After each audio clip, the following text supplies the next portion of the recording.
Just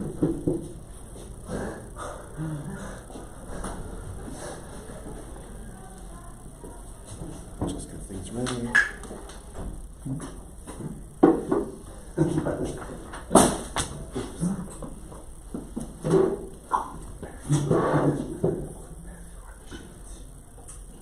Someone to get them.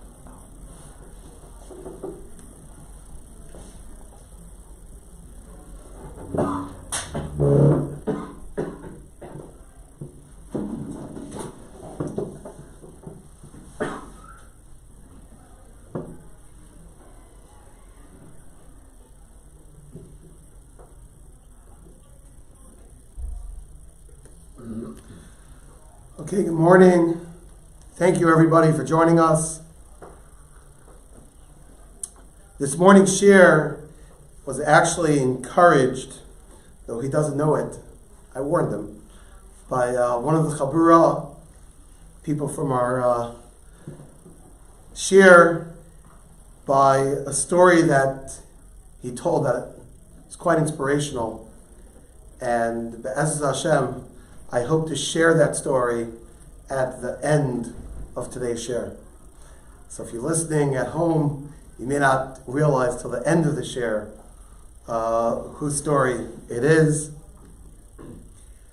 The share is entitled Segulos shel Chaim Kanievsky Labanim. Chaim Kanievsky's Segulos for being blessed with children. And I think it's a very interesting topic. Probably the best way to portray it is to you need a few introductions.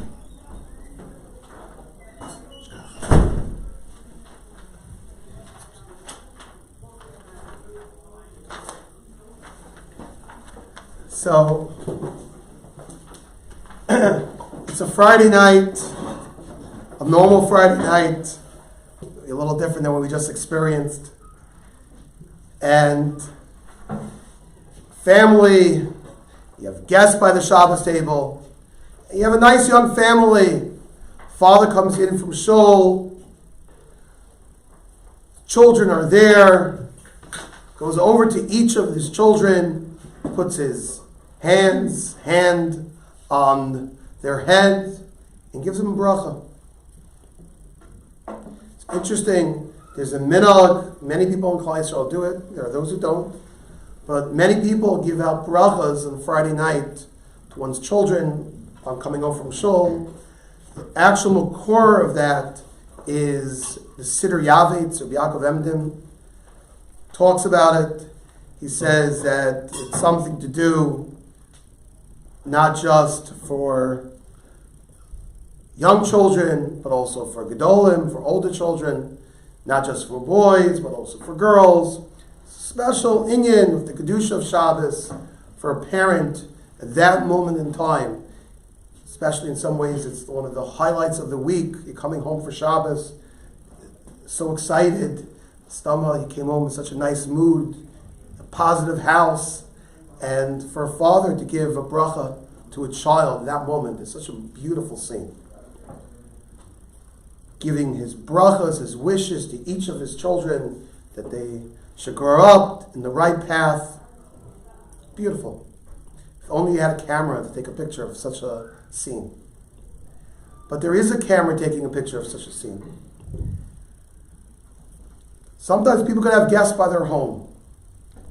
And imagine if you're a guest at that home who is not yet blessed with having children. When you watch the scene of a father giving bracha to each of his children, okay?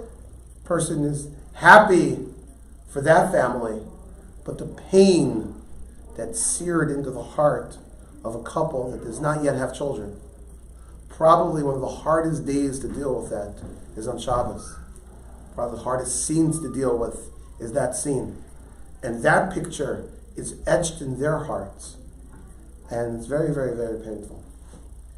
One of the biggest nisyonos that a Jewish couple could have in our society, which is so focused on family and children and next generation, is unfortunately, a couple who is not yet blessed with having children. And it's a very, very big nisayon. It's a very, very big challenge. And the first point I think is just so important is just to even just realize to try to understand what those people are going through. And, Baruch Hashem, people who haven't had such a challenge don't really know what it means. But just by acknowledging and thinking about the challenge that these people have will hopefully help a person become more sensitive to them, understand their challenges, maybe be cognizant, not to put so many things in their face, see how careful one might be around them to, nowadays people share on social media, so many pictures of themselves, their kids and that. If you're sending it to all your contacts, and in your contacts are people that do not have children, it is very painful. And just constantly, because people don't think, a lot of times these things happen, just there's no simas leiv. They're not into the musar, they're not sensitive to realize. But it's a tremendous, tremendous nisayon. Now, before we get to the ruchnius aspects, Baruch Hashem, we should feel very blessed, and anyone who's able to support. There's a couple major organizations, organization called A-Time, organization of Bonei Olam, where these organizations support, and halachically there are different methods of fertility issues which they can help these couples. A lot of times it costs a tremendous amount of money. These organizations help out with grants, which enable people to have these treatments and have families. And all these organizations do a wonderful, wonderful work. But today's share is going to focus on the halachic side, the halachic hishtadlus that one could do in these situations. What should a couple do when, it's not clear where exactly is the starting point. Fortunately, a couple doesn't yet have a child. It's 1 year, 2 years, 3 years, 4 years, 5 years, 6 years. But Lamaisa, the Gemara really talks about this topic. We begin with the Gemara. Gemara is in Yevamis. It's on your sheets.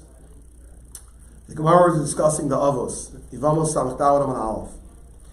And the Gemara says a famous but really integral hashkafic and halakhic idea. The Gemara says, Amar Rabbi Yitzchak, Ne'imna haya v'seinu akar. Why is it that Hashem made our avos not able to have children? Why do they have this challenge? So the Gemara says, HaKadosh Baruch Hu mis'avel l'tfilas shel tzadikim. HaKadosh Baruch Hu desires, wants the tefillah of these people, these tzadikim. And I've seen this Gemara applied not just to the avos, but in general.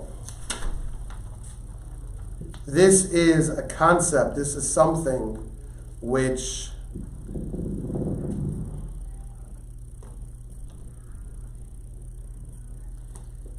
this is something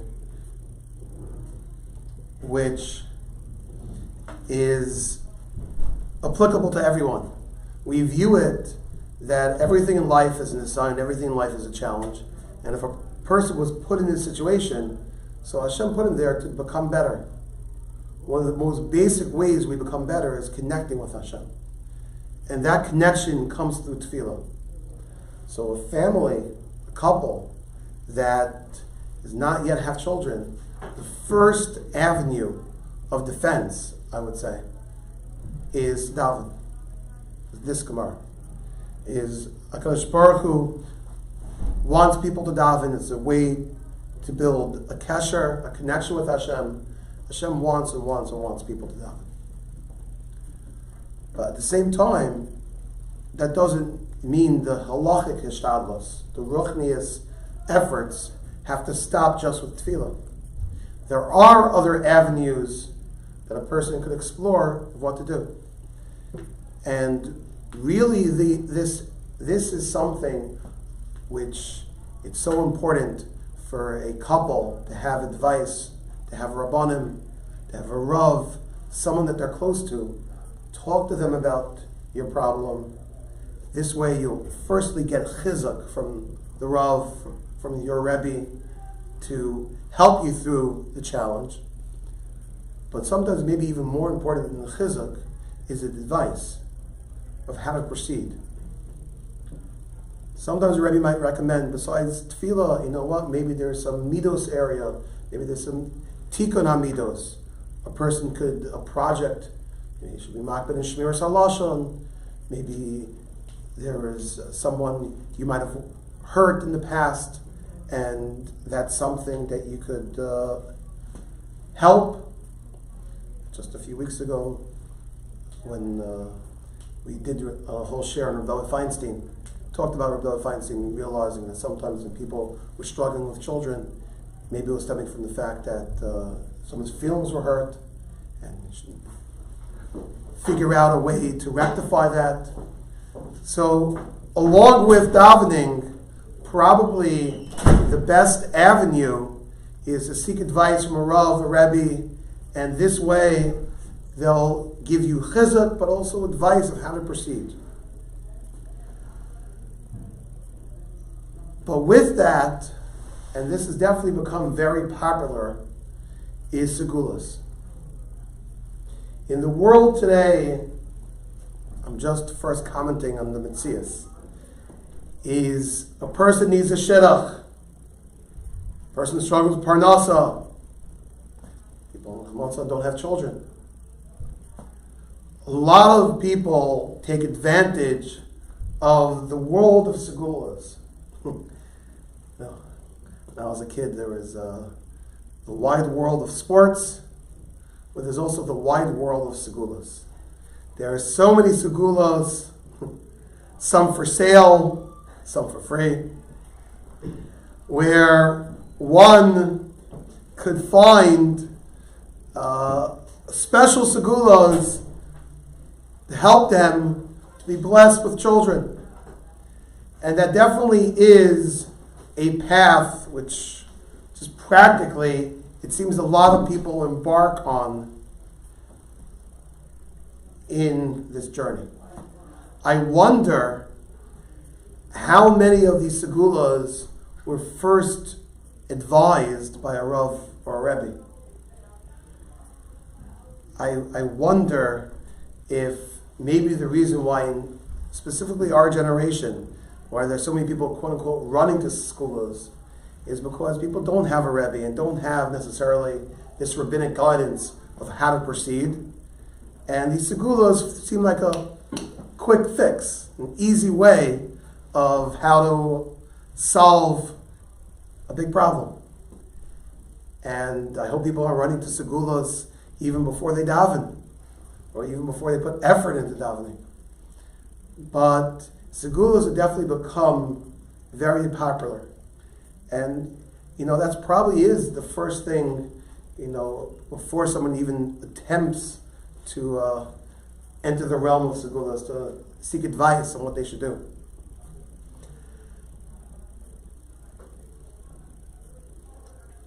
I had a very interesting Hashgacha Pratis story happen to me the other day. I was preparing to share, go through so many different marmakomos, and I got a phone call from one of my former Talmud of mine, who was actually calling me to fundraise for Eitam. Eitam was having a Shasathon, and this Talmud asked me if I wanted to participate. So I said, sure. But I decided once I was schmoozing with him on the phone, I said, would you mind if I tell you the topic of my next share? Giving for the community. I told him I'm giving a share on this topic of people who unfortunately haven't been blessed with children. And I asked him, have you were you involved with any segulas? So I actually ended up, it's ironic, this Talmud of mine actually was learning with another Talmud of mine, who both originally, when they first got married, sometimes didn't have children. And they both were helped out through this organization, A-Time. And their chavrusas in the Shasathon go through X amount of blood to fundraise for Hakaras HaTov to this organization that helped them. So I actually reached out to both of them. And I got quite a bit of insight in this area. One thing that one of these Talmidim told me was especially close to Reb David Feinstein Zatzal. And he discussed with him Segulos. Now, before I tell you what Reb David says, let me just give you a picture of, a little bit of a picture of how many Segulos, the wide world of Segulos. I'm not sure there's a comprehensive sefer or book. Probably not, because a lot of these Segulos are like black market. Of all the possible Segulos to have children. We'll get to in a second. Someone tried to compile a sefer of Rabbi Chaim Kanievsky Segulos. Right, that itself could fill a sefer. But all the Segulos across the board, Ashkenazic, Sephardic, Hasidish, Kabbalah, there are tons. So many. And some of them are pretty wild. Some of them might be harmless. You know, someone told me they have a famous segula is for a woman to wear a ruby. And there's even a gemach. You know, not everyone has that jewel. And yeah, people do that. People advise that. Someone told me that Chashav Posek recommended that. Then there are segulas which are pretty weird. And it sounds like, is this Judaism? Is this Yiddishkeit? Sounds like very strange things that people are being asked to do. And one clear clarification that I heard B'Shem Reb David Feinstein, and I'll show you in a moment, I believe Reb Chaim also at least basically held to this clarification, is in order to be a segula that one should go after, it should be a segula which is a clear makor, a very clear halachic basis. Rav David standard was it has to be based on a Gemara, a Medrash, a Chazal, something very clear. Not some sefer from 100 years ago, even if they found it, floating in the air.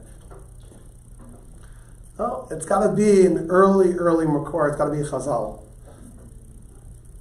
And that itself distinguishes between different segulas. That if the segula is something which can be traced back to a Gemara, to a Medrash, something from the times of the Tanoim, the Amoraim, okay. But something, even if it has a great pedigree, but it's doesn't go that far back, not so simple. Look, if someone's advised to do that by their Rav, okay, fine. That's what their Rav is telling them to do. The Rebbe is telling them to do. But Rav David's advice, Rav David Feinstein Zatzal, Chaim Kanievsky, is more to stick to segulas which have a clear halachic background. So what we'd like to do today is go through 7 segulas from Reb Chaim and explain the background, makar, the basis of them. And this way, it's an interesting topic, but you'll also see perhaps maybe a difference between these type of segulas and some of the other stranger ones. Now, part of what prompted me to give a share, someone recently came out with a sefer called Segulos Chaim, of just Chaim Kanievsky's Segulos on to have children. And it was actually from someone part of the Chaim's inner circle, Talmud, who's been by him for years, and seen Reb Chaim a lot, seen Reb Chaim paskin di shailos, and wrote a pretty comprehensive sefer. I tried to get my hands on the sefer. I don't think anyone in our neighborhood yet has it. I asked one of the biggest collectors. They said they didn't get it. But I did see excerpts of that sefer. Plus, I looked around many spots. So that's what we base today's share on. So the first of Reb Chaim Kanievsky's Segulos, to be blessed with children. And this one, when I spoke it over with people, they say, oh yeah, that's a famous one, sure. Seems a lot of people know of it, perhaps have tried it, is to make Havdalah on wine. Davka to be makbid, to make Havdalah on wine, not on beer. And actually, Reb Chaim Kanievsky wanted to be medayek, not on grape juice either. To do Havdalah on wine, that is a schus for one to have children. Where is this from? So it's a Gemara in Shavuos. It's on one sheets. The Gemara is actually going through different schusim to have children. Before that, the Gemara talked about being medaktik in Hilchos Nida. But the Gemara says halfway through the page, Amar Rav Chia bar Abba, Amar Rav Yochanan, Kol Mavdala Yayin. Anyone who does Havdalah on Yayin, Chaim understood Yayin as Dafka, the Motzi Shabbosos, Havilam Banim Zucharim. He'll have male children. Dichsiv, Lahavdal Ben HaKodesh Ben HaChol. The Pasuk says that we're supposed to make a difference. That's really what Havdalah is. Lahavdal Ben Kodesh L'Chol. Dichsiv Asam, Lahavdal Ben Atomei Ben Atar. V'samachle Isha Ki Sazriya. The Torah uses another similar lashon, lahavdal ben atami v'atar, to separate between tami and tar, which is right next to, is a bridge to the parsha of Isha Ki Sazriya, a woman when she gives birth. So the Gemara therefore darshans, if you do havdalah properly, to the best degree, with wine, so then you'll have banim zacharim. Actually, the Gemara says more than that. Right? You'll have banim zacharim. There's even the lashon. Rabbi Yeshua ben Levi, he said the lashon the Gemara before, and the stomach applies over here too. You'd have banim ru'uyim laharos, because it says also a lashon lahavdal laharos. Not bad. You'll have male sons. You'll have sons who are the schus to be rabbanim, to be able to paskin. So that's one area. And the first thing you see from this, I'm just going to use this as an example. Again, the ruby, a woman wearing a ruby necklace. Look, there's makaros for it. Someone said it's a stipler, Chaim's own father. Someone one of my Talmidim tainted that he found the makor in the Yalkut Mayam Loes. But there is a difference. A person just wearing an amulet, wearing a jewel, okay? You're doing an action. But this advice that the Gemara is giving, you're being medaktik in halacha. It's a different type of segula. Person has this inside, has this challenge. So, okay, we talked about davening. This segula is a segula that I'm going to be better in halacha. I'm going to try to be medaktik to do havdalah in the best possible way. Not just with beer, not just with grape juice, but with wine. Medaktik to do havdalah better, that's a schus to have banim scharim. That's one segula. Second segula, also pretty famous, is Shiluach HaKan. Now this, when you first see it, it's very popular. People that struggle with having children, it's a big deal. I believe there's like a big racket. You have people that are Shiluach HaKan experts.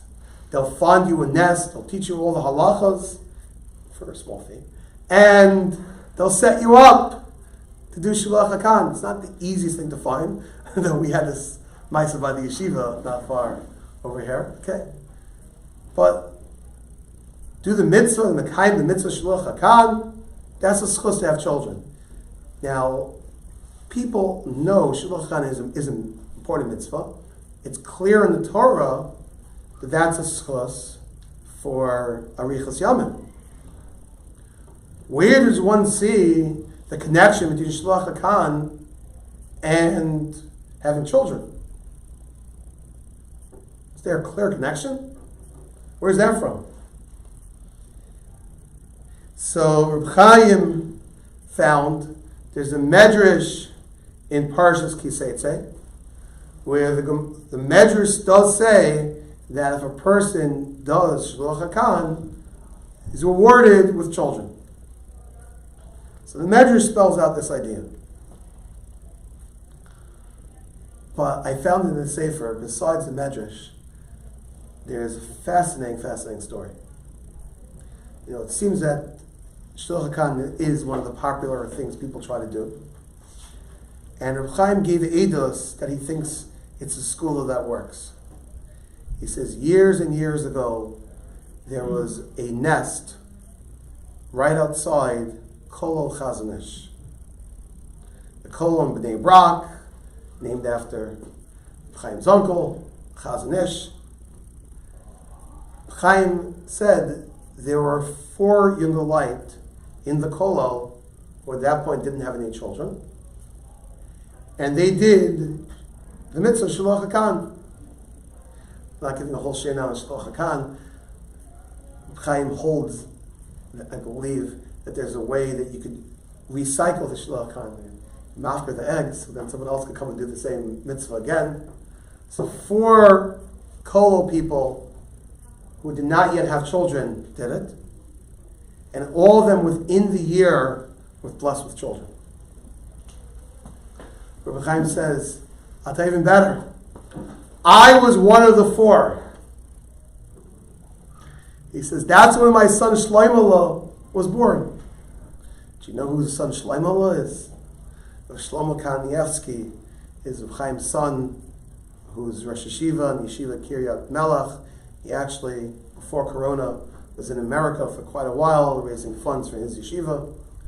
So he says, Shlomo was born after that mitzvah of Shiluach HaKan. So one sees that Shiluach HaKan is an important mitzvah, and that's a means to do it. Someone told, it's definitely a popular mitzvah that people try to get their hands on, no pun intended. The third area, which Reb Chaim talked about, is the medakdek in Shmir Shabbos. One should be medakdek in Shmir Shabbos. And people will come to Reb Chaim and tell them that they're struggling with having a child.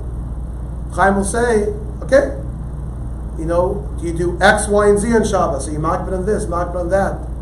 One of the things in Bnei Brak that Reb Chaim would talk about is being makbid on electricity. There are many people in Bnei Brak, it's really the Chazanish's Shita, others in Yerushalayim too. They are makbid not to get electricity on Shabbos from the Israeli power company due to the fact that through the work of Jews on Shabbos, and they have their own generators, of course, in the dark, on Shabbos, in order not to violate, to be extra stringent on these halachas. Actually, in Bnei Brak, they're makbid on many halachas. You ever look in the Chazon Ish or the Stipler Svarim, You open the first page. It says Nidvos Benir She'ein Bo Chashash Chol Shabbos. Is in Eretz Yisrael, unfortunately, there are probably more nisyonos for Hana from Chol Shabbos than in America. In America, first of all, Halavai, it's made in America. It's made in China. A lot of things. In Eretz Yisrael, obviously there are things made there in the country, but you have paper that was produced in some, unfortunately, Jewish factory that can be open on Shabbos, potential issues. So, Ibn Brak in the Kanievsky home, stemming from the Chazon Ish, his psukim, is they were trying to be very makbid on all these areas. Electricity, paper, maybe water. Now this is one of the areas, I'm sure there's a clear chazal for it. I couldn't find it. I didn't have the sefer itself, I just had the excerpts, and the excerpts didn't say where the core for this was. But I myself did find something similar, which I thought was very interesting. If you look in Shulchan Aruch or Chaim Reish Nun Vav, there the Mechaber is talking about that when there's a possibility for Jews to have maybe yeshuvah, they have political clout, so it's kedai to have sirens, tekios on Erev Shabbos to warn people about Shabbos. I grew up in Flatbush. To me, it's one of the greatest mysteries. I don't know how this was ever pulled off. But in Flatbush, in Borough Park, anyone who grew up there knows what I'm talking about, is on Erev Shabbos, the air raid sirens. Yes, the air raid sirens that were put in place in case the Russians bombed us during the Cold War. On Erev Shabbos in Flatbush and in Borough Park, these sirens go off very loud 2 times. One's like right before lunch benching, and one's like 10 minutes before, 15 minutes before, to warn people for Shabbos.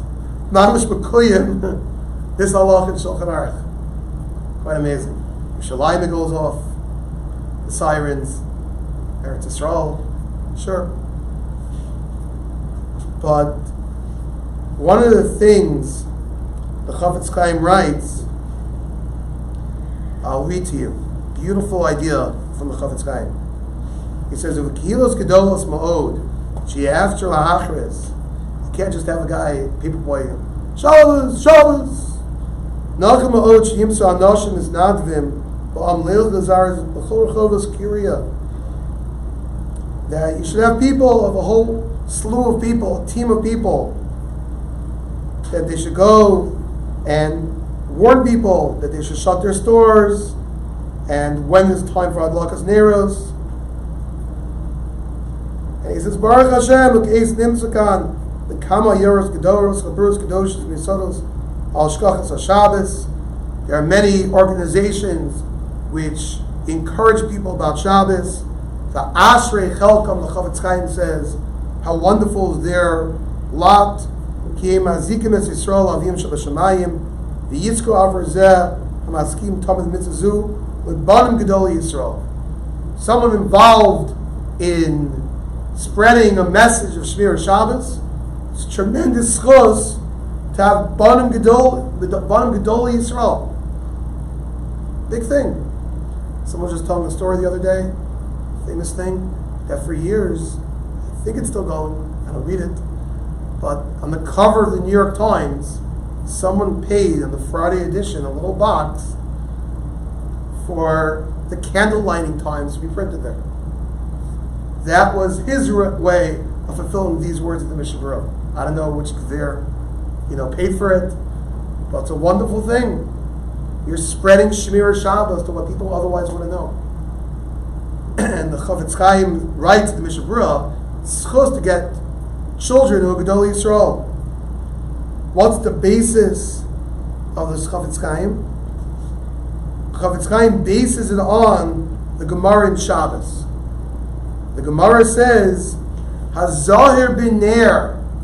If someone is careful with the Ner, and the Gemara in Shabbos says that refers to Ner Chanukah, which we just went through, careful medaktik to do that mitzvah well as Ner Shabbos, then we'll have Banim Talmidei Chachamim.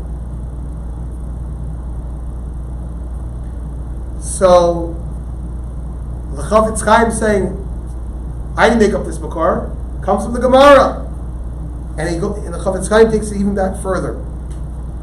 He says, the Gamamur Chazal Gabay Al-Kana, Kishahaya Olu L'Regel B'chol Shana V'Shana, Himecham B'chol Pam M'Zarm Yisrael, Shim Gam Kin Yizku B'Mitzazu. On his way up to Yerushalayim to be Olu L'Regel, he would be the proud piper. Al-Kana would try to gather more and more Jews to be Olu L'Regel.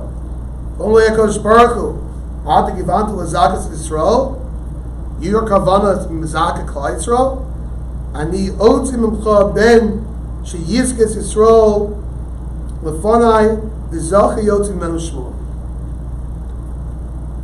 Chazal say, you know the schus Elkanah had to have a son like Shmuel? Moshe v'Aaron the Kohen of Ushmuel the Kar Shmuel? Because Shmuel went about, because Elkanah, his father, went about, and was mizayir people in Shmira Shabbos. So l'chora, one might say Maischus, only what the Chavetz Chaim is quoting over here, maybe it's only if you mizaka the rabbin. But it seems Reb Chaim Kanievsky understands it, even on a personal level, you're very medactic in Shabbos.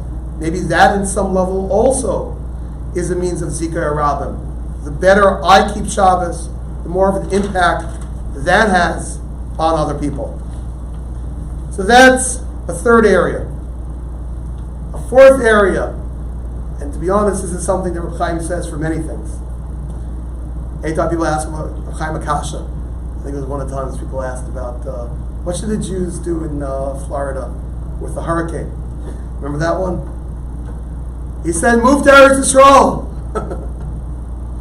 Reb Chaim is one of the biggest Zionists there are. The answer to many questions, Reb Chaim says, move to Eretz Yisrael, move to Eretz Yisrael. Some people won't like the word I just used. But Reb Chaim is one that obviously values and treasures what it means to be in Eretz Yisrael. Don't believe that he ever left Eretz Yisrael. And Reb Chaim says moving to Eretz Yisrael is a schos to have children. Where does that come from? What's the makor for that? So it's also the Gemara in Yevamos in Samach Daled. The Mishnah says, just quickly went through it, Nasi Isha v'shayima Esther Shanim lo yoda ina rashay levato. That the Gemara, the Mishnah, gives a time period where we're judging, that weren't yet able to have children. There's a problem. The Mishnah talks about 10 years. Practically, Rabbanim say it's earlier than that. But Gemara then continues. Gemara talks about the possibility of ending such a marriage. Obviously, that's not a Pashat Shaila, and many Rabbanim would not say that practically to know the situation. And the Gemara talks about, quotes the pasuk by the Avos, indicates Esher Shanim l'Shavas Avram be'Eretz Canaan. L'Lami she'ein yeshivas chutz la'Eretz olam min aminyan. When we talk about 10 years without having a child, that's 10 years with the schus of being in Eretz Yisrael. Zot Reb Chaim in the pashtus of the Gemara, which, to be honest, I went through a few Rambans.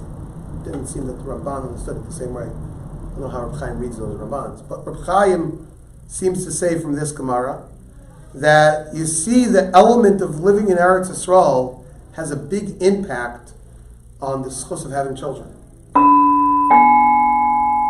And this is one of the areas of advice that Reb Chaim has recommended for people people struggling with children, Chaim says, move to Eretz Yisrael.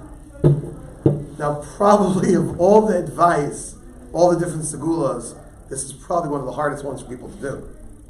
Obviously, to move to Eretz Yisrael when, okay, if a couple's not clear where they want to live and they're struggling with it, okay. But if they're entrenched in America, they come to Reb Chaim for a segula, and he tells them this one, uh-oh. It's not so easy.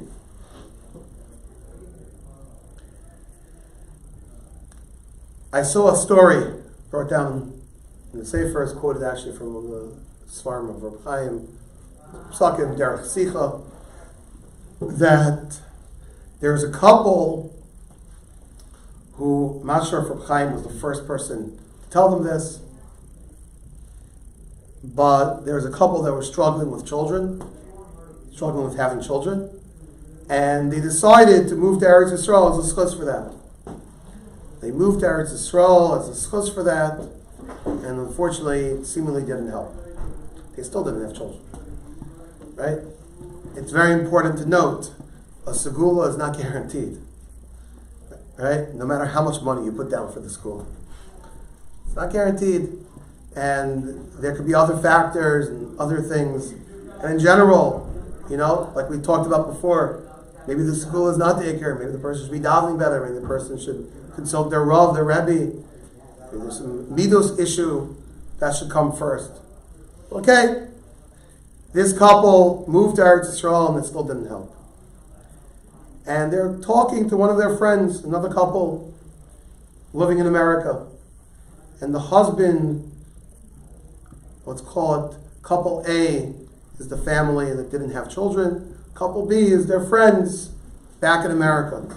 So the husband of couple B is talking to the husband of couple A who didn't have children. He says, Maisa, you have to be sober this. This is, look, it's Ratzon Hashem. Look, you tried. And told him, you have to accept life where life is.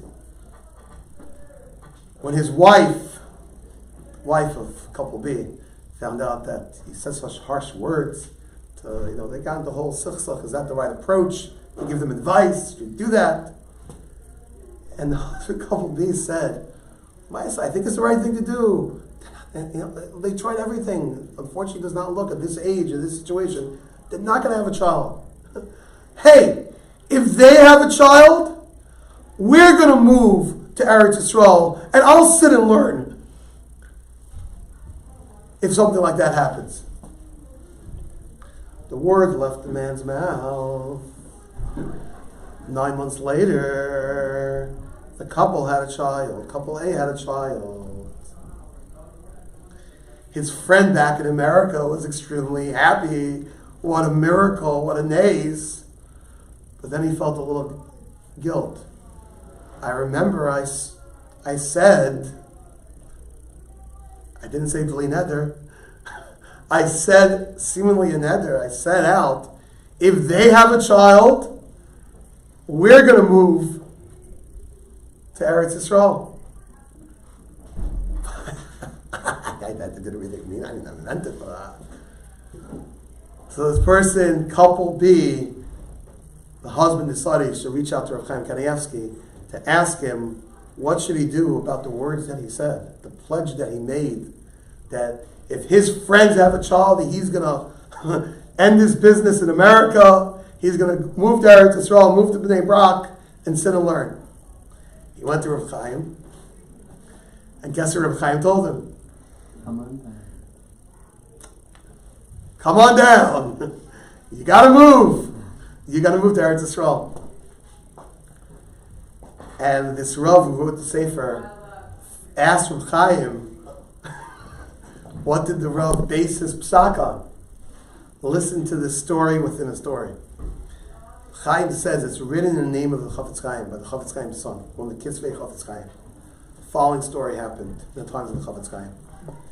There was a person that didn't have any children, and a Rav advised him, what you should do as a schus is open a gemach. Open a gemach.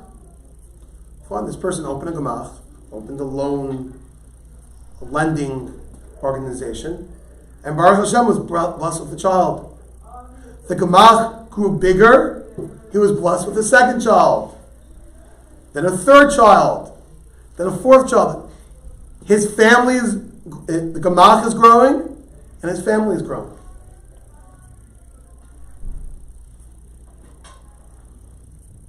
At a certain point, the Gemach seemed to be busting at the seams, a very, very big Gemach. This person felt, look, Baruch Hashem, I think I did my time. I had this Gemach running for many years. Baruch Hashem, have a lot of children.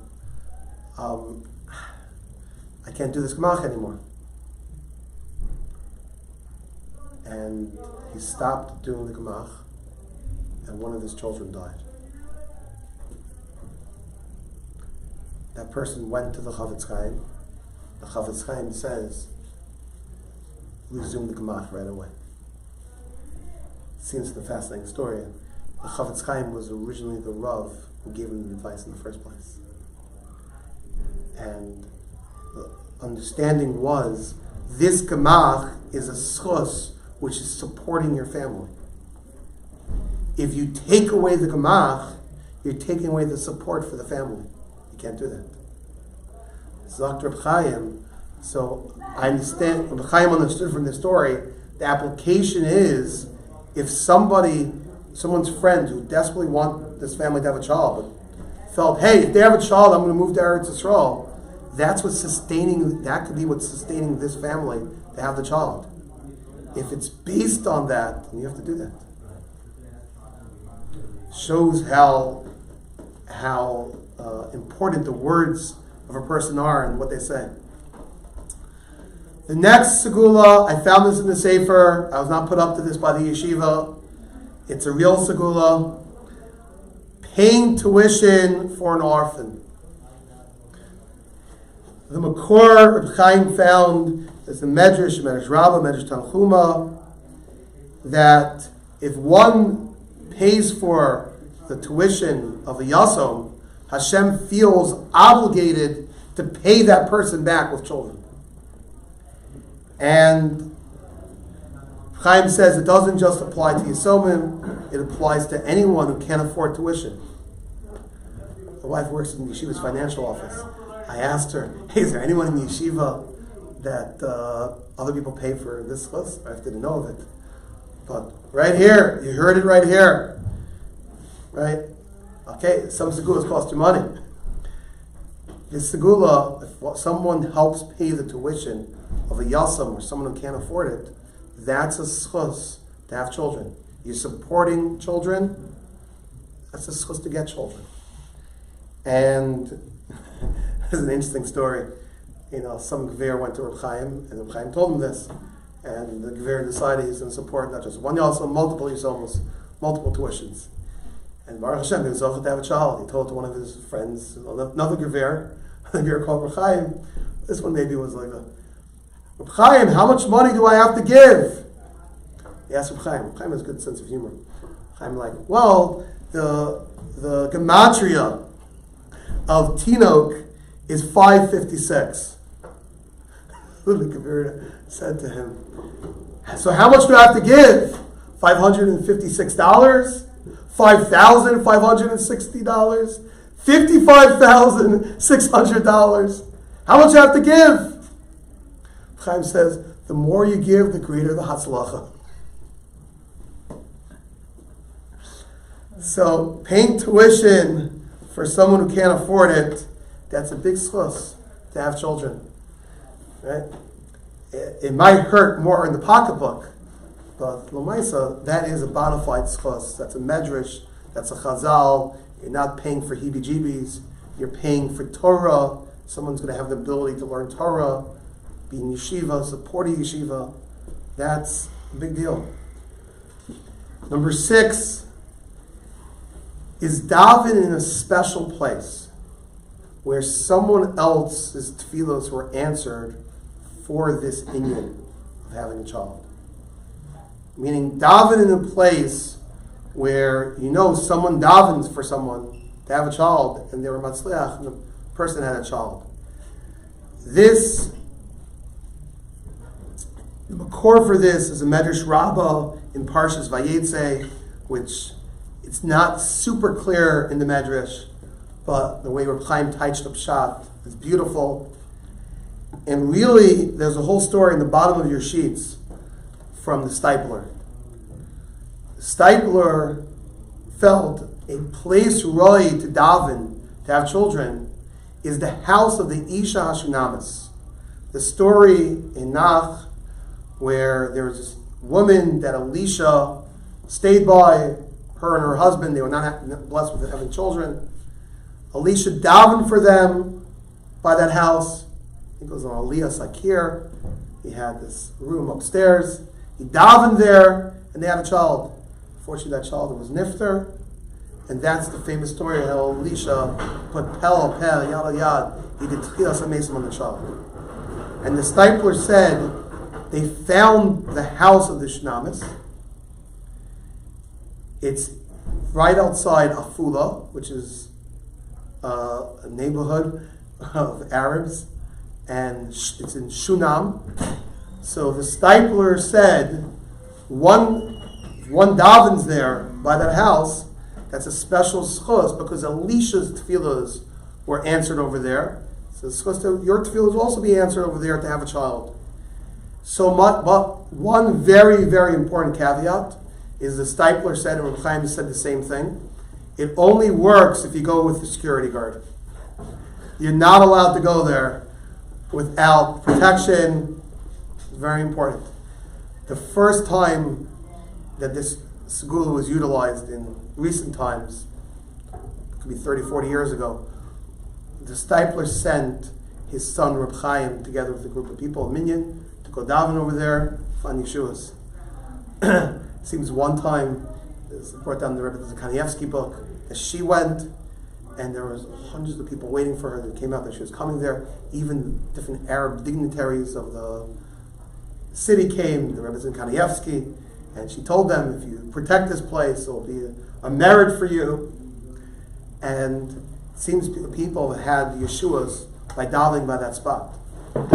I saw someone write a cute caveat, not a historian, but he says it could be, for sure in America, the greatest place you want to daven for Yeshuas in general, but maybe we're proud to have children, is go to the base medrash of Mesivta Tiferes Yerushalayim, 145 East Broadway. Reb David Feinstein was known as someone whose tefillos and brachos had tremendous impact. Before him, the same spot Rav Moshe was davening. He says, you want to look for a place where tefillos were answered? 145 East Broadway. You don't have to travel. Maybe you need nowadays in New York, especially in Chinatown. I don't know. Maybe you need to go with security also. But 145 East Broadway, tremendous schos. And finally, Chaim's seventh segula that I'd like to share with you this morning is segula of learning Torah.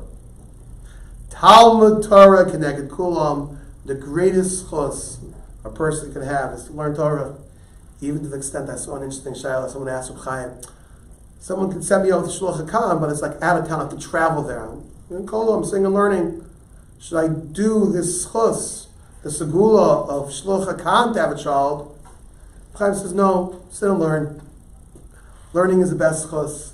Chaim sometimes recommend people, you want to know which part of Torah is the greatest. Chaim does all these cute things. If you have problems with your foot, he says, learn Parak Ketzad HaRegel, second Parak in Bava Kama. You want your daughter to get a shidduch? Well, I know one of my neighbors pulled this off. Learn Maseches Kedushin. So Chaim would say, you want to have children, you want to have Zera Kayama, learn Seder Zerayim.